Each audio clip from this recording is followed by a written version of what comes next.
24 फरवरी 2022 की सुबह से ही रशिया ने यूक्रेन के साथ युद्ध छेड़ दिया। रशिया ने यूक्रेन को तीनों दिशाओं से घेर कर हमला कर दिया। सबसे पहले तो रशिया ने यूक्रेन के मिलिट्री पॉइंट्स को टारगेट करके उन्हें तबाह कर दिया।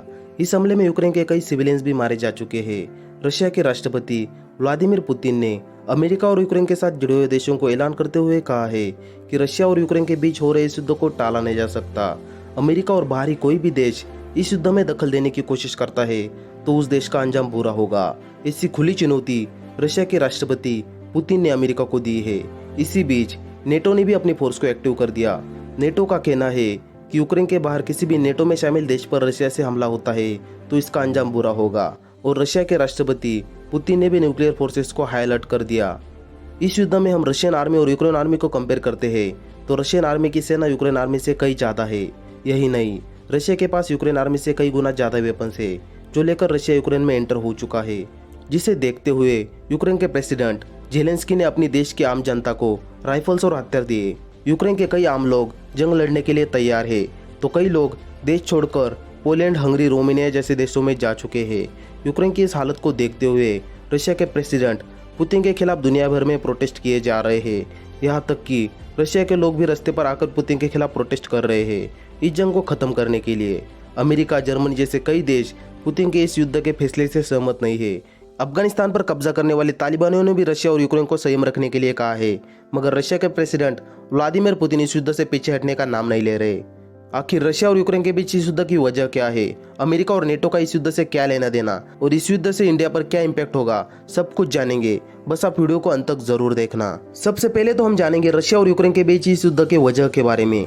असल में लड़ाई रशिया और अमेरिका के बीच है, मगर बीच में फंस गया है यूक्रेन। वो कैसे, चलिए जानते हैं। दूसरे विश्व युद्ध के बाद रशिया, यूक्रेन जैसे कई देश सोवियत यूनियन यानी यूएसएसआर का हिस्सा थे। तब सोवियत यूनियन दुनिया की सबसे लार्जेस्ट कंट्री, एक पावरफुल देश हुआ करता था, जिसे रोकने के लिए 4 अप्रैल 1949 में अमेरिका, फ्रांस और ब्रिटेन जैसे देशों ने नेटो यानी नॉर्थ अटलांटिक ट्रीटी ऑर्गेनाइजेशन का निर्माण किया। मौजूदा समय में नेटो में अमेरिका के साथ कुल 30 देश शामिल है।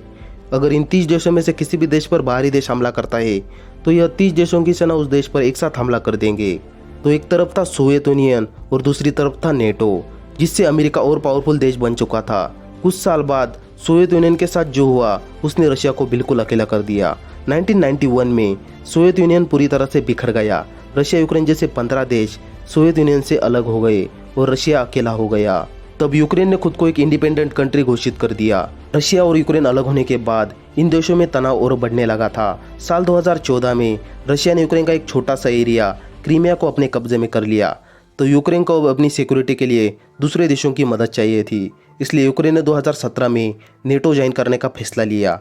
और अगर यूक्रेन नेटो ज्वाइन करता है तो अमेरिका के साथ बाकी 30 देश रशिया के बॉर्डर के करीब आ जाएंगे, जिससे अमेरिका रशिया पर दबाव बनाए रख सकता है। यही नहीं, फ्यूचर में अगर इन नेटो के किसी भी देश ने रशिया के साथ युद्ध छेड़ दिया या रशिया ने नेटो के किसी भी देश के साथ युद्ध छेड़ दिया तो अमेरिका और बाकी नेटो के देश यूक्रेन के बॉर्डर से ही रशिया पर हमला कर सकते हैं। यही वजह है इस युद्ध के पीछे कि रशिया यूक्रेन को नेटो में शामिल नहीं होने दे रहा, जिससे रशिया को आने वाले समय में अमेरिका जैसे देशों से नुकसान न हो। यूक्रेन अभी भी नेटो का पार्ट तो है नहीं, इसलिए यूक्रेन को अकेले इस लड़ाई का सामना करना पड़ेगा। इसी बीच जर्मनी ने यूक्रेन की मदद के लिए 1000 एंटी टैंक्स और 500 स्टिंगर मिसाइल देने का फैसला लिया। नेटो इस युद्ध में अभी तक शामिल तो नहीं हुआ, लेकिन यूक्रेन को बाहर से हथियार सप्लाई करने का काम कर रहा है। अमेरिका और नेटो के कई देश मिलकर रशिया पर सैंक्शंस लगा रहे हैं ताकि रशिया की अर्थव्यवस्था को गिराया जा सके। अमेरिका, यूके, कनाडा और कई यूरोपियन देशों ने मिलकर रशिया की बैंकों को स्विफ्ट कनेक्शन से बाहर कर दिया। स्विफ्ट पेमेंट दुनिया के सभी बैंकों को एक नेटवर्क में कनेक्ट करने का काम करता है और रशिया को इससे बाहर कर दिया, जिसकी वजह से रशियन बैंक अब इंटरनेशनल लेवल पर ट्रांजैक्शन नहीं कर पाएंगे और रशिया का इंटरनेशनल मनी भी फ्रीज होगा। इससे रशिया की करेंसी रूबल की वैल्यू भी डॉलर के मुकाबले लगभग 30% नीचे गिर गई है। इसका असर रशिया के स्टॉक मार्केट पर भी पड़ा है।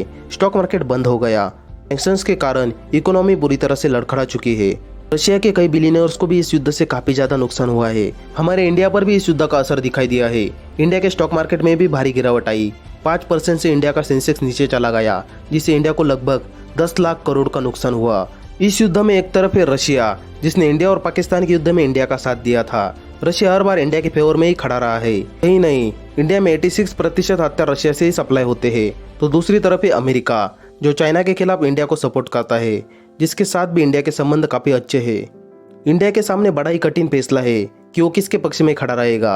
अगर इंडिया ने रशिया का साथ दिया तो अमेरिका और पश्चिमी देश इंडिया पर दबाव डालेंगे। यही नहीं, अमेरिका इंडिया को चाइना के खिलाफ सपोर्ट भी नहीं करेगा। और अगर इंडिया ने अमेरिका का साथ दिया तो सदियों से इंडिया के सपोर्ट में खड़ा रहने वाला रशिया इंडिया के साथ सारे रिलेशंस तोड़ देगा। इस लड़ाई में चाइना रशिया के साथ खड़ा है और अगर रशिया यूक्रेन को अपने कब्जे में लेता है तो आने वाले समय में चाइना भी रशिया के सपोर्ट से ताइवान को अपने कब्जे में कर सकता है। यही नहीं, चाइना इंडिया के कुछ हिस्सों को भी हथियाने की कोशिश करेगा। आपको क्या लगता है, इस लड़ाई में इंडिया ने रशिया को सपोर्ट करना चाहिए या अमेरिका को? कमेंट में ज़रूर बताना। और ऐसे अमेजिंग वीडियोज़ के लिए लाइक, शेयर एंड सब्सक्राइब जरूर कर देना।